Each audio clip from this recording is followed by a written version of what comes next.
first thing you're going to do is go into the main media arts folder and go into the Project 5 business cards folder, and from there you'll have everything you need for doing this within the Midland Valley student card stuff. First thing you're going to want to do is get the MV logo file, save that, and then go back and also get the Mustang icon file and save that. Once you have both of those saved to your downloads folder, you're going to, if you need to go grab one of these examples so you can see what it looks like and have all the guides, go ahead and grab that as well. I'm just going to copy this and come back to InDesign and paste it over here in my work area. If you can't see that work area, hit W on your keyboard. As always, hold Shift and Control at the same time to resize your picture, which I have accidentally shoved down to the second page of my file, so I need to fix that. Again, holding Shift and Control, shrinking this, and putting it off to the side. Now, some of you might want to take a card and just build your card on top of it. That's fine.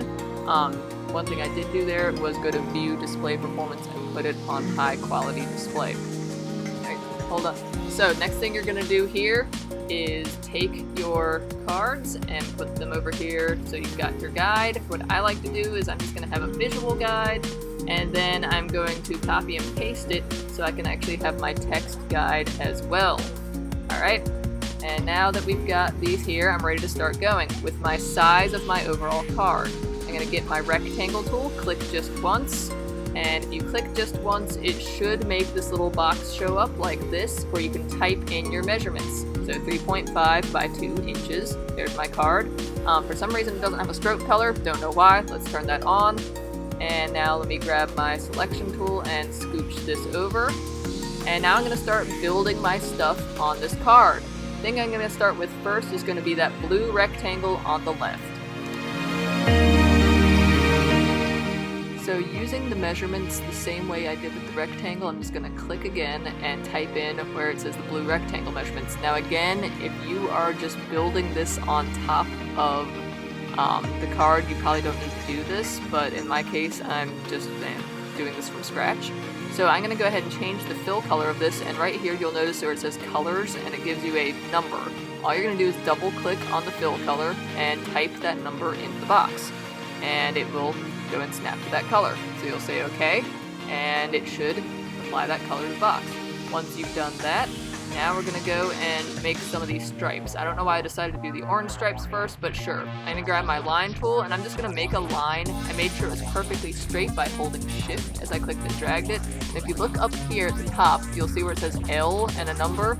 I'm going to type in the number that is indicated for the orange stripes, which is 2.34 inches. Now I'm going to go to my stroke color, and I'm going to make this orange. So there's my little number for orange, which is F26E40. If I type that number in the box, and again this is with the stroke color selected, there it is right there. I need to make this thicker now, so that's going to involve the stroke panel, which is over on the right. If you don't see this, you need to make sure your workspace is in Essentials Classic.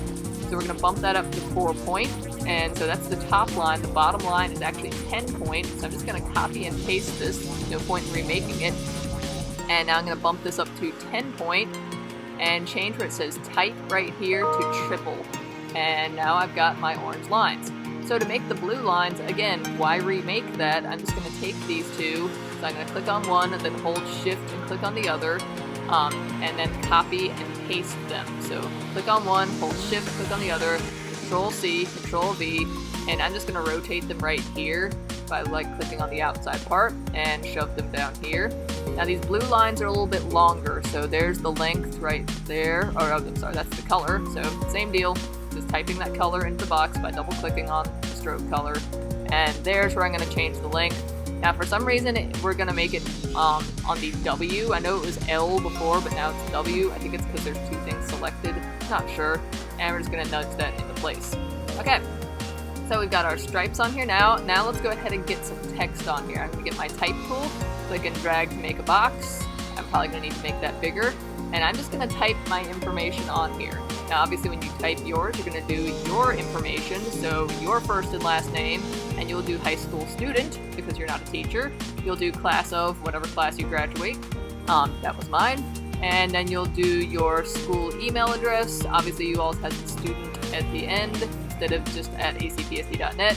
And you can just use the school's phone number, which is this right here. And for some reason, I'm struggling to type this. Really, really struggling to type this. Okay, and there we go. All right, so once you've got this stuff typed, you're going to change the font. So I'm going to highlight all this. And I know it says like TWCent, but it should just be TWCen. So if you just type TWCEN, and it should show up. There it is. So we want TWCen MT condensed. We just want condensed regular for most of the types. I'm just going to put it in that.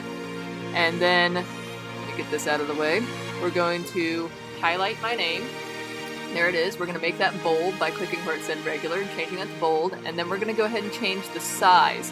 So it says that my name and the words Midland Valley should be 14/16, which means 14 point type and 16 points of leading. The line high school student, in my case high school teacher, should be 10/16, so 10 point type, 16 points of leading. And then finally the last three lines, we're going to highlight all three of those all at once, and those are just going to be 10/11. Okay, so there's all my words. Right now they're black, and I need to make them the same blue that I've done everything else as. So once again, highlight everything. Over here on the left, I'm just going to double click on this black T and put in that number once again for it to be blue. There we go. And let's click away from this, and let's go and do the Midland Valley High School at the bottom. So I'm going to make this box a little bit smaller actually, because I want to just make that its own thing. So I just copied and pasted that, and now I'm going to delete everything except for my name, because my name is already the right size, and type Midland Valley High School. It's not wide enough. Let's fix that. Make that a little bit wider, and then I'm going to need to change the color, and I'm going to need to make this slanted. So we'll do both of those things in just a second here, as soon as I've done fixing this box. So I'm going to highlight all these words, and double click over here, once again, plugging in that number for this to turn orange. So that F26E40 number that should make that nice bright Midland Valley orange. And also I need to tilt these. So up here at the top of your whole screen, when your words are highlighted, there's that kind of slanted T that you see my mouse next to. I just tilted it 10 degrees. That's called a fake italic, and that's how you can make an italic font for things that don't have that. So I just hit W to just check and see how things were looking. But now I'm basically ready to put my icons on here. Once again, grab my rectangle tool. I'm just going to click once and type in those numbers for the MV logo size, which is 0.85 inches and then 1.0367. And we'll say OK. Once I've got that box, while it's still selected, I'm going to go to File, Place, and go find my, there it is, MV logo. And it places it in there. It's huge, so we're going to right click on it and go to Fitting, and we're going to say Fill Frame Proportionally, and there it is. Get my regular selection tool and go and move this to where it should be on the page. Obviously I'm going to probably tweak that a little bit more. The point on the top right point of it should align with the blue part of the rectangle, which is what I'm getting in here closer to check. So it's a little bit off, so I'm just going to switch that over just a little bit. I'm using the arrow keys to do that for the most part. Now, of course, now that I've done that, I can see like all my words and stuff are totally screwed up and not where they should be. I'll be adjusting these quite a bit sort of throughout here, especially once I also put the Mustang on here. Okay, so just once again adjusting these things. If you want to make sure things are perfectly aligned, you can go to Window and Object and Layout and click on Align. If you have two things selected, you can click on that little button right there to align them. Very handy thing we'll be using for later. Alright, so I'm probably going to go back and play with that a little bit more in a second here. But let's go ahead and get the Mustang on here. So again, I'm going to go look at my measurements on there. Well, I will in a second here when I realized that I hadn't done that, so canceling out of that.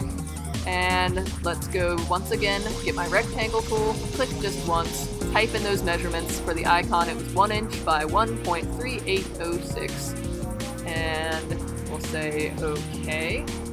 And now that that box is there, while it's still selected, we're going to go to, let's just go and move it into place a little bit here. Go to File, Place, and go find the Mustang. There it is. And once again, right click on it, go to Fitting, Fill Frame Proportionally, and there it is. So now at this point, I've just got a lot of like little arranging things to do to make it look more like the card there. Everything kind of needed to move up a little bit. When I look at the card, you can actually see that the information should be kind of resting on top of the MV a little bit. It should be a little bit above the V. So I've definitely got some adjusting to do here. And I'm also not sure why the horse's hoof is getting cut off. We'll fix that in a second here though.